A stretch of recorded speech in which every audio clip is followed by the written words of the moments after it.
Salah satu sumber protein yang paling gampang didapat untuk teman-teman yang lagi pemulihan fraktur tulang itu telur ya. Protein hewani paling bisa dicerna sama badan.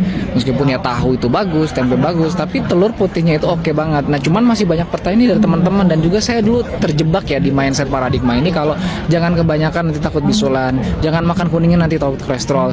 Padahal teman-teman ya, kalau teman-teman bisa googling atau cari-cari informasi, kuning itu tinggi banget nutrisinya. Oke, protein memang di putihnya, tapi di kuningnya itu 97%-nya itu zat besi, ada magnesiumnya, ada natriumnya, yang dimana tulang kita sekitar 9, mungkin 60% itu isinya mineral, dan itu butuhnya ya natrium juga, kalsium juga, protein juga.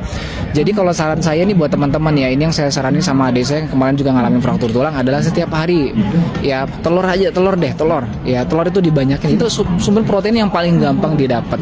Mau dia 1 butir, tapi kalau saran saya 3-4 udah oke banget ya pas sarapan.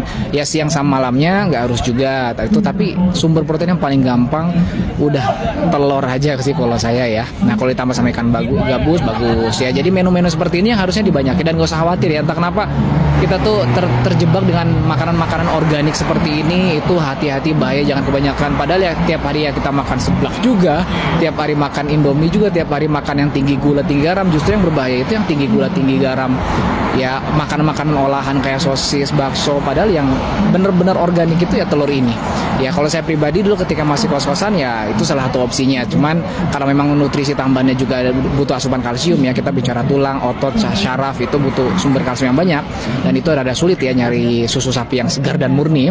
Makanya harus dibantu suplementasi juga ya. Waktu itu alhamdulillah terbantu ya selama 1 minggu sampai 3 minggu pertama itu dengan suplementasi tulang dari Tiongkok yang alhamdulillah penyerapan 90%, udah masuk tambah vitamin D-nya juga, itu kerasa banget sama badan. Ya 1 minggu fraktur klavikula tanpa operasi medis udah bisa aktivitas, sudah lumayan ya.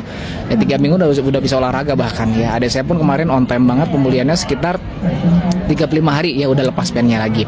Jadi bagi teman-teman ya, tapi di luar suplementasi, nutrisi dari makanan juga penting ya, dan telur bisa menjadi sarana sumber protein dan nutrisi yang tinggi banget buat badan kita.